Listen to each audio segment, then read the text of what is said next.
வாழ்க வையகம், வாழ்க வையகம், வாழ்க வளமுடன். குரு வாழ்க, குருவே துணை. இந்த அரும்பிறவியில் முன்வினை அறுத்து எல்லையில்லா மெய்ப்பொருளை அடைவதற்கு வந்த ஒரு உதவி குரு உயிரின் சேர்க்கை. வணங்கி குரு திருவடியை வாழ்த்தி மகிழ்வோம். வாழ்க வளமுடன். அனைவருக்கும் அன்பான காலை வணக்கங்கள். உலக சமுதாய சேவா சங்கம் நார்வே டென்மார்க் இணைய வழி பொறுப்பாளர்கள் அனைவருக்கும் வணக்கங்கள், வாழ்த்துக்கள், நன்றிகள்.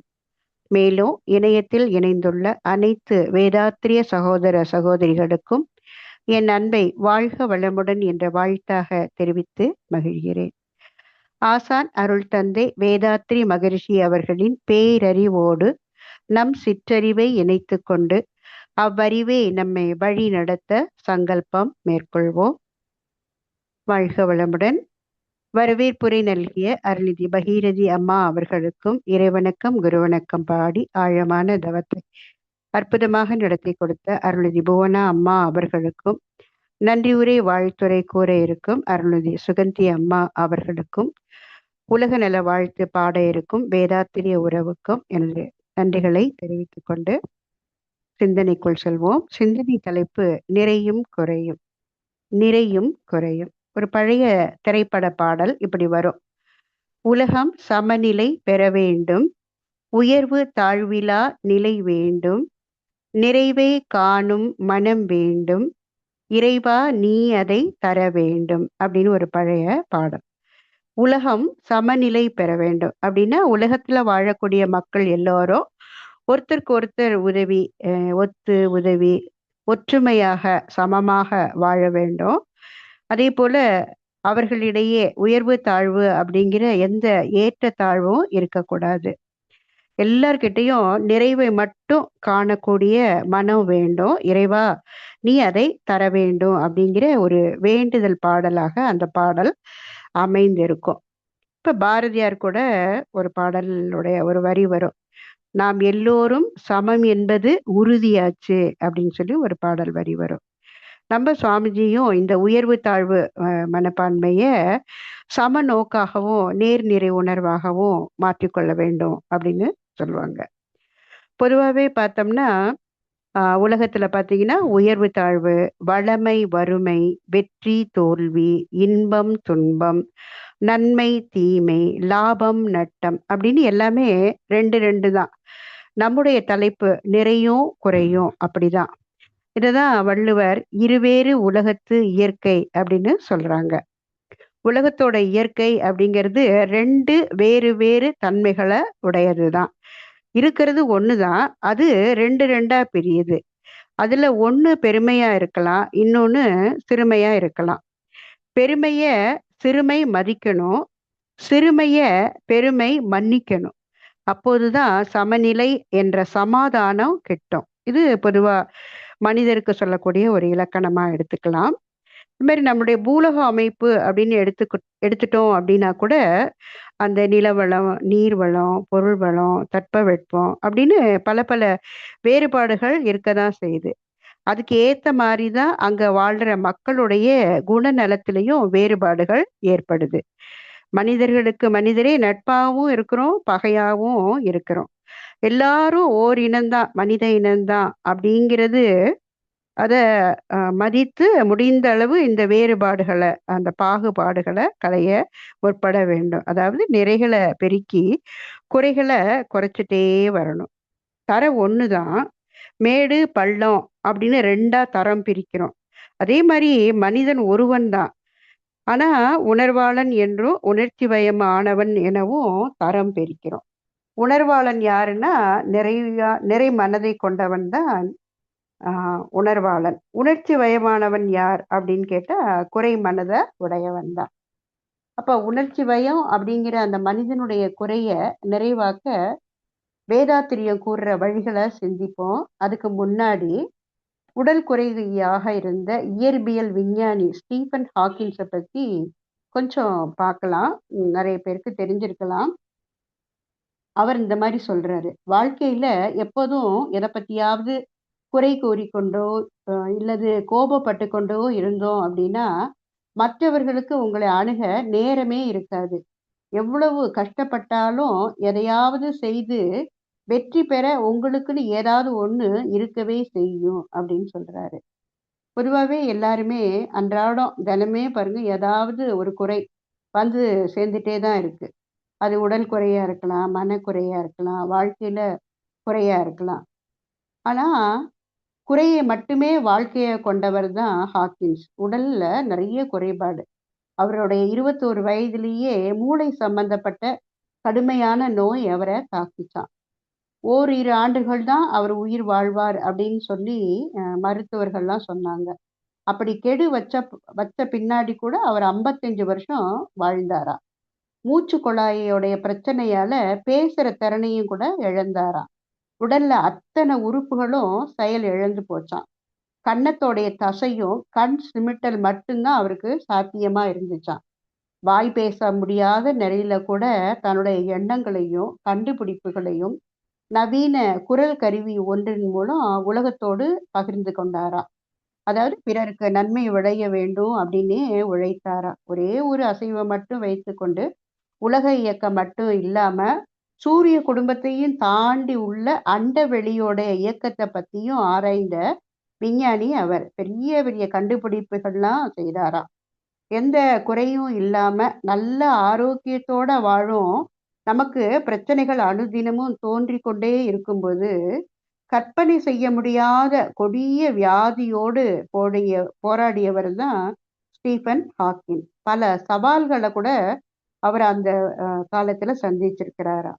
அதாவது அவருக்கு விண்வெளிக்கு போகணும்னு ஒரு ஆசை இருந்துதான். உடல் குறைபாடு உள்ளவர்கள் போக முடியாது அப்படிங்கிறத மாத்தி அது சிறப்பா வடிவமைக்கப்பட்ட ஒரு வாகனம் அவருடைய நண்பர் செய்து கொடுத்தாராம். அதுல அவரு புவி ஈர்ப்பு விசையை தாண்டி ஈர்ப்பு விசையே இல்லாத அந்த வான்வெளியில பயணம் செஞ்சு எடையற்ற நிலைய அனுபவிச்சு மகிழ்ந்தாராம். அதாவது தன்னுடைய உடல் குறைய பெருசா மதிக்காம நேர்மறை சிந்தனைகளால நிறைவான ஒரு வாழ்க்கையை வாழ்ந்து உலகத்துக்கும் பல நன்மைகளை செய்து வாழ்ந்தவர் தான் ஸ்டீஃபன் ஹாக்கின்ஸ். இது ஒரு விஞ்ஞானி வாழ்வில்ல நடந்த அண்மை கால உண்மை நிகழ்வு. இப்போ நம்ம வேதாத்திரிய வாழ்வியல் சிந்தனைய அதாவது நம்ம எப்படி குறை காண்றோம் அதை எப்படி நிவர்த்தி செய்துக்கலாம் அப்படிங்கிறதுக்கு வேதாத்திரிய வாழ்வியலுக்குரிய வேதாத்திரிய தத்துவங்களை பார்க்க இருக்கிறோம். பொதுவா குறை காணும் பழக்கம் எங்க தொடங்குது அப்படின்னு பார்த்தா நம்ம கிட்ட தான் தொடங்குது. முதலையே தன்னிடமே சில குறைகள் இருக்கு. அதுக்கு தான் சுவாமிஜி சொல்லுவாங்க, தனது குறை ஆழ்ந்து உணர்ந்து திருத்தம் பெற்றால் தருக்கொழியும் பிறரிடம் நட்பு ஓங்கும்னு ஒரு பாடல்ல சொல்லுவாங்க. தன்னுடைய குறை என்ன அப்படிங்கிறத ஆழ்ந்து உணர்ந்து திருத்தம் பெற்றோம் அப்படின்னாக்க தருக்கு தான் அதிகமா இருக்கு. அதாவது ஆணவம் என்று சொல்லக்கூடிய அது அது போயிருச்சு அப்படின்னாக்க மற்றவங்க கிட்ட என்ன பண்ணுவோம், நட்பா தான் இருப்போம். அது தொடர்ந்து வர அந்த பாடல்ல கடைசியில வர 2 வரிகள், உனது சொல் செயல் எண்ண குறைகள் போக்க உயர்ந்த தற்சோதனையை பழகி கொள்க அப்படின்னு சொல்லி அந்த பாடலை முடிப்பாங்க. நம்மிடம் இருக்கக்கூடிய சொல்லால செயலால எண்ணத்தால இருக்கிற குறைகளை போக்குறதுக்கு தற்சோதனையை பழகி கொள்ளணும் அப்படின்னு சொல்லுவாங்க. ஏன்னா பிறருடைய குறைய போக்க வரல, நம்முடைய குறைய போக்க தான் பிறந்திருக்கிறோம். மேலும் சிந்திக்கலாம். ஸோ நம்மிடமே தொடங்கின அந்த குறை நம்மக்கிட்டேயே இருக்கிற சில குறைகள் அங்க தொடங்கி அது எங்கெல்லாம் தொடருது அப்படின்னு பார்த்தா நம்ம குடும்ப உறுப்பினர்களிடம், அதாவது கணவனிடம், மனைவியிடம், குழந்தைகளிடம், அப்புறம் உடன்பிறப்புகளிடம், அப்படியே தொடர்ந்து சமுதாயத்துல, ஊர்ல, நாடுன்னு அது அப்படியே விரிஞ்சுக்கிட்டே போகுது.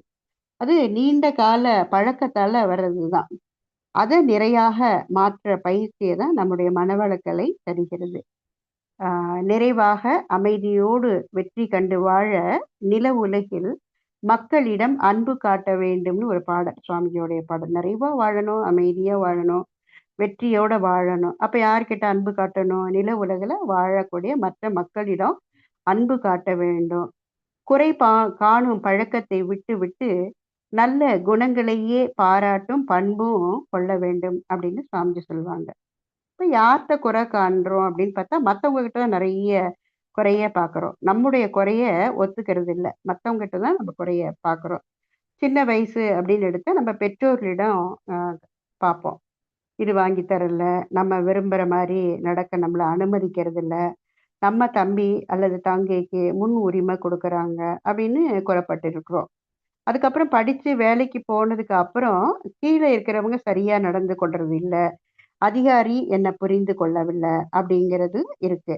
அதே மாரி குடும்ப வாழ்க்கைன்னு எடுத்துட்டாக்க, ஒவ்வொரு கணவனும், மனைவியும் என்ன அவர் அல்லது அவள் என்னை புரிஞ்சு கொள்ளல. என் விருப்பத்துக்கு மதிப்பு அளிக்கிறது இல்ல. பிள்ளைக சொல்றத கேட்கறது இல்ல. அப்படி பல பல வழிகளும் குறைபட்டு கொண்டு தான் வாழ்க்கை செல்கிறது. ஸோ அமைதி இல்ல. அப்போ ஒருவரிடம் அது எந்த உறவாக இருந்தாலும், அவர்ட்ட நிறையும் இருக்கும், குறையும் இருக்கும். குறையே சுட்டிக்காட்டிக் கொண்டே இருந்தா, அவங்க கிட்ட இருக்கிற நிறைய நம்மால பார்க்க முடியாமல் போயிரும். இப்ப கணவன் மனைவி உறவுன்னு எடுத்துட்டா கூட, ஒரு 100 நன்மைகள அவங்கள்ட்ட இருந்து பெற்றிருப்போம். ஒரு 10 குறை இருக்கலாம். அதுக்கு ஏன் விட்டுக் கொடுக்கக் கூடாதுன்னு சுவாமிஜி கேட்பாங்க. ஏன் விட்டுக் கொடுக்கக் கூடாது? பொறுமை காட்டக்கூடாது? அது நமக்கு தெரியல. அடுத்தவர் குறைய மட்டுமே பார்க்கறதுனால, மத்தவங்கள பாராட்ட கூட நமக்கு மனசு வர்றதே இல்ல. எப்படி குறை கூறுறோமோ, அதே மாரி மத்தவங்க கிட்ட நல்லது பார்த்தோம்னா, அத பாராட்டவும் வேணும். அவங்க மூலமா நம்ம பெற்ற நன்மைய நினைச்சு நன்றி சொல்லவும் வேண்டும். அதான் வள்ளுவர் சொன்னார் இல்லையா? "என் நன்றி கொன்றார்க்கும் உய்வுண்டாம் உய்வில்லை செய் நன்றி கொன்ற மகற்கு." அந்த குறள நம்ம ஞாபகப்படுத்திக்கலாம். இப்ப மற்றவர்களுடைய நிறைய பார்க்காம குறையே காண்பதற்கு முதல் காரணம் பார்த்தா நீண்ட கால பழக்கவழக்கம். அத சஞ்சீத கர்மம் அப்படின்னு சொல்றோம். இன்னொரு காரணம் அப்படின்னாக்கா, நம்ம பொறந்ததுக்கு அப்புறம் பார்த்தீங்கன்னா, ஒருத்தரோட ஒருத்தர் ஒப்பிட்டு ஒப்பிட்டு பார்க்கறதும், எதிர்பார்க்கிறதும் தான். சுவாமிஜி சொல்லுவாங்க, பொருள், புகழ், அதிகாரம் இப்படி ஒருவரோடு ஒருவர் ஒப்பிட்டு பார்க்கறது, மற்றவங்ககிட்ட இருந்து எதிர்பார்க்கிறது, எதிர்பார்க்கிறது கிடைக்கல அப்படின்னா ஏமாற்றம் அடையறது, அத தொடர்ந்து டிப்ரஷன், கவலை அதெல்லாம் ஏற்படுது. இயற்கை எவ்வளவோ நல்ல விஷயங்கள நமக்கு குடுத்துருக்கு. அதுக்கு நன்றி கூற வேண்டாமா? வாழ அருமையான பூமி, இயற்கை வளம், நல்ல பெற்றோர், வாழ்க்கை துணை, குழந்தைகள், சுற்றம், நட்பு இப்படி எத்தனையோ இருக்கு. அப்படி இருந்தும் குறை காண்றோம் அப்படின்னாக்க, தவறு யார்கிட்ட இருக்கு அப்படின்னாக்கா, நம்ம கிட்ட தான் இருக்கு. அதுதான் கணியன் பூங்குன்றன் அப்படிங்கிற தமிழறிஞர், "தீதும் நன்றும் பிறர் தர வாரா" அப்படின்னு சொல்லியிருக்காரு. மகாபாரதத்துல கூட நம்ம ஒரு செய்திய அ சின்ன வயதுல கேட்டிருப்போம். துரியோதனன், தர்மன் 2 பேர்கிட்டயும் கிருஷ்ண பரமாத்மா, துரியோதன் கிட்ட ஒரு நல்லவன கூட்டிட்டு வா, தர்மர் கிட்ட ஒரு வே நல்லது அல்லாதவனை கூட்டிட்டு வா அப்படின்னு சொல்லும்போது 2 பேருமே கூட்டிட்டு வரல. அதுக்கு என்ன காரணம்னு கேட்டபோது, துரியோதனன் சொன்னா, "என்னால அ நான் யாரையுமே நல்லவங்களா பார்க்கல. நல்லவங்க யாருமே எனக்கு தென்படல" அப்படின்னு சொல்றாரு. தருமன் என்ன சொல்றாரு, "தீயவர் எவரையுமே நான் பார்க்கல" அப்படின்னு சொல்றாங்க. இது எத குறிக்குது அப்படின்னு பார்த்தா, துரியோதனுடைய குறை மனதையும், தருமனுடைய நிறை மனதையும் தான் காட்டுது. அதே போல நிறை, குறை என்பது காண்றது எதுன்னா நம்முடைய மனசு தான். ஸோ அந்த மனசுக்கு பயிற்சி குடுத்தோம் அப்படின்னா, நிறை பெருகும், குறை குறைஞ்சுட்டே வரும். ஸோ இந்த மனம் இப்படி வந்ததுக்கும் சுவாமிஜி 2 காரணம் சொல்லுவாங்க. ஏற்கனவே நம்ம பார்த்த நீண்ட கால பழக்கம், அதாவது சங்கீத கர்மம் அப்படிங்கிற கருவமைப்பு பதிவு. 2வது மேல் அடுக்கு பதிவு. அதாவது பிராரப்த கர்மம் என்று சொல்லக்கூடிய தன் வினை பதிவு. நம்ம பொறந்ததிலிருந்து செய்யக்கூடிய அந்த பதிவு. அப்ப மனசு அப்படிங்கிறதே இந்த 2 அடுக்கு வினை பதிவுகளால ஆக்கப்பட்ட ஒரு தத்துவம் தான். அருள் விளக்கம் இல்லாத குறையால தான் மக்கள் எல்லா நலன்களையும் இழந்து துன்பத்தை ஏற்றுக்கொண்டு பொருள் காக்க, பூ காக்க, பூக்குன்னா பூமியை காக்கிற நமக்கு இருக்கிற அந்த வீடு வாசல் அதை காக்கிறதுக்கு, பொன்னை காக்க போரிட்டு மடிகின்றார் அப்படின்னு சுவாமி ஒரு பாடல்ல சொல்லுவாங்க. அப்ப அந்த மருளை நீக்கி ஒருவருக்கொருவர் ஒத்து உதவி வாழ மன தூய்மை, வினை தூய்மையை பெறணும். அதற்கு அகத்தவம், அகத்தாய்வு வேண்டும்னு சொல்லுவாங்க. இப்ப தன்னுடைய குறைய ஆழ்ந்து உணர்ந்து திருத்தம் பெற வேண்டும். அதற்கு தான் குறை போக்கும் குண்டலினி தவம் நிறைவாக நமக்கு கற்றுத்தர கற்றுத்தரப்படுது நம்முடைய ஸ்கை யோகால. தான் யார் அப்படிங்கிற மறந்த குறைதான் பெரும்பாலும் உள்ளது. பேராற்றலாகவும், பேரறிவாகவும் உள்ள பரம்பொருளோட ஒரு துளிதான் நான். அப்படிங்கிறது நம்ம மறந்துட்டோம். சுவாமிஜி பற்றாக்குறைன்னு ஒரு வார்த்தை சொல்லுவாங்க. இறைவனை பற்றாத குறைதான் பற்றாக்குறை. ஏன்னா இறைவனை பத்தி உண்மையானது நமக்கு தெரியல. உண்மையான நிலைய பத்தி இதற்கு முன்னாடி ஸ்கை யோகாக்கு வர்றதுக்கு முன்னாடி நமக்கு தெரியல. அதுதான் ஒரு பாடல்ல சொல்லுவாங்க. "உண்மை நிலை மறந்து உணர்வு தன் முனைப்பாகி எண்ணம் தான் தனது என்று இறுகி குறுகி நின்று மண்ணை பொன்னை மாறி மாறி நினைந்துன்னு" ஒரு பாடல்ல சொல்லுவாங்க. உண்மை நிலை இறைநிலை சுத்த வெளிய மறந்ததால நம்முடைய உணர்வு எப்படி இருக்கு? தன்முனைப்பா தன்னை ப்ரொஜெக்ட் பண்றது. எல்லா இடத்துலயும் ப்ரொஜெக்ட் பண்றது. முன்னிலைப்படுத்துறது. அதனால என்ன வருதுன்னாக்க, நம்முடைய எண்ணம் தான், தனது அப்படிங்கிற இறுக்கமும் பெற்று குறுகியும் நிக்கிறதுனால, மண், பொன் இததான் மாறி மாறி நினைக்கிறோம். அதனால தீய கர்மம் வருது. அந்த தீய கர்மம் புகாம இருக்கணும். அதுக்கு தான் பயிற்சிலாம் நமக்கு குடுத்துருக்காங்க. அந்த "இன்ப ஊற்றாய் நிறைந்த இறைவா" அப்படிங்கிற பாடல்ல இந்த இத சொல்லுவாங்க சுவாமிஜி. அப்ப மனம் அது அறிவுன்னு சொல்றோம். விரிந்து பரந்து இயங்காம குறுகிய நேரோ மைண்டாவே இருக்கிறதுனால, ஆ நம்ம தெரிஞ்சுக்க முடியல. நம்ம பத்தி தெரிஞ்சுக்க முடியல. உடல் எடுத்த பெருமையும் தெரியல. உறவுகளோட அருமையும் நமக்கு புரியல. ஸோ இப்படி குறையே காண்றதுனால என்ன ஆகுது? நம்முடைய மூளை செல்களோட அமைப்பும், உடல் உறுப்புகள் அதோட உடல் உறுப்புகள்ல இருக்கிற செல்களுடைய அமைப்பும் சீர்குலையுது. அதனால தான் மனசுலயும், உடல்லயும் துன்பங்கள் உண்டாகுது. இவற்றை உணர்ந்து திருத்திக் கொள்ற வாய்ப்பு தான் நம்மளுடைய குண்டலினி யோகம் என்ற ஸ்கை யோகா. உடல்லயும் சரி, மூளையிலயும் ஏற்பட்ட அந்த சீர்குலைவு தான் பல்வேறு குறைகளாக மாறுது. இதுதான் கரு மூலம் குழந்தைகளுக்கும் தொடருது. அப்ப தவமும், அறமும் ஆற்றி தான் இந்த உடல் அணுக்கள சீர் செய்ய முடியும். எந்த குறையும் அவரவர் செயலுடைய பதிவுதான் அப்படிங்கிறத ஏற்றுக்கொண்டு, சிந்தனை, அறவழி இதனால சீர் செய்யணும் அப்படின்னு சுவாமிஜி சொல்லுவாங்க. ஏன்னா, அவரவர் குறைய அவரவரே தீர்க்கல அப்படின்னா, வேற யாராலயும் தீர்க்க முடியாது. இந்த குறை வந்ததுக்குமே சுவாமிஜி இன்னொரு பாடல்ல சொல்லுவாங்க. "குற்றவாளி பாவி என்று யாரும் இல்லை உலகில், குறைகளுக்கு காரணமோ பழைய சமுதாயம்." இப்ப நம்ம குற்றம், தவறு செய்றோம், குறை காண்றோம், பாவம் செய்றோம் அப்படின்னாக்க, அதுக்கு காரணம் என்ன அப்படின்னாக்க, இந்த குறைகளுக்கெல்லாம் காரணம் பழைய சமுதாய அமைப்பு தான். ஸோ அதிலிருந்து விடுபடணும் அப்படின்னாக்க, கற்றிடுவோம் புதிய கல்வி, கருத்து உயர்த்தி மேலாம் கடமைகளை சிந்தித்தே செயலாற்றி மகிழ்வோம்னு சொல்லுவாங்க. புதிய கல்விய கற்றிடுவோம். நம்ம இப்ப கற்றுக்கொள்ள கல்வி இல்லாம, குண்டலினி யோகம்ங்கிற வாழ்க்கை கல்விய கற்றுக்கொண்டு, நம்முடைய கருத்துக்கள, சிந்தனையை உயர்த்தி, நமக்குள்ள கடமைகள சிந்தித்து செயலாற்றி மகிழ்வோம் அப்படின்னு சொல்லுவாங்க. அப்போ இந்த குறை மனசுல இருக்கிறவங்க எல்லாமே என்ன பண்ணணும்? நிறைவு பெற்று குற்ற வழி செல்லாம இருக்கிறதுக்காக குண்டலினி தொண்டினை நிறைவாய் ஏற்றுள்ளேன் அப்படின்னும் சொல்லுவாங்க சுவாமி. அப்ப அந்த பழைய கருமைய பதிவுகள மாத்தி மடைமாற்றம் செய்யணும். அப்ப மூலாதாரத்துல நீண்ட காலமா பல தலைமுறைகளாக உறங்கிக் கொண்டே இருக்கக்கூடிய தீய வினைப்பதிவுகள மாற்றணும். அப்ப சக்திய ஆக்கினைக்கு உயிர் சக்திய மாத்தி தொடர்ந்து சாந்தி, துரியம், துரியாதீத தவம் எல்லாம் மற்ற மற்ற தவங்களையும் செய்து, தற்சோதனை செய்து, தத்துவ விளக்கங்கள் மூலமா தெளிவு பெறக்கூடிய ஒரு ரசவாத வித்தைய நமக்குள்ளேயே ஏற்படுத்துறது தான் நம்முடைய ஸ்கை யோகா.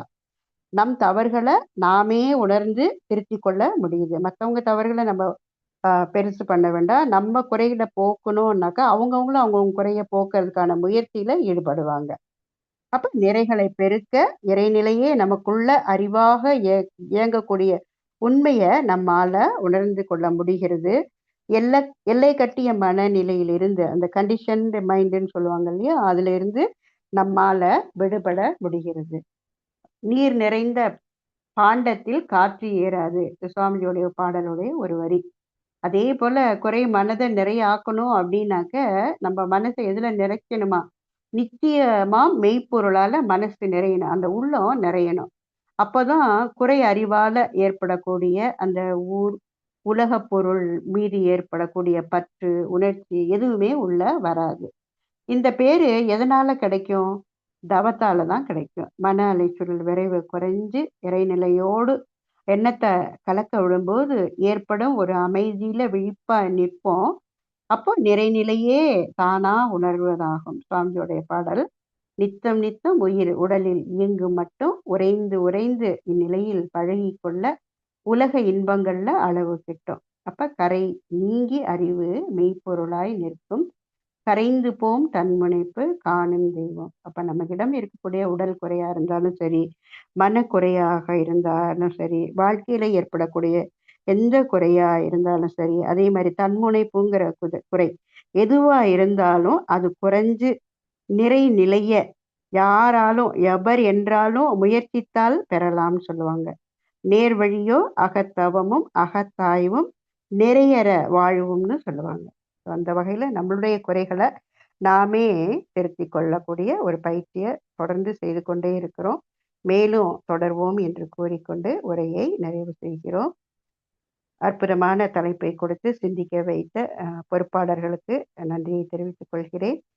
வையமெல்லாம் வாழட்டும், வாழ்க்கை வளம் காத்தினிதாய் வளரட்டும் மெய்யறிவு, வாழ்க்கை இன்பம் துய்த்தலிலே உய்ய மெய்ப்பொருள் நாட்டம், உலகெங்கும் மக்களிடம் ஓங்குக மேலோங்குக நம் உள்ளங்கள் எல்லாம் ஒன்றுபட.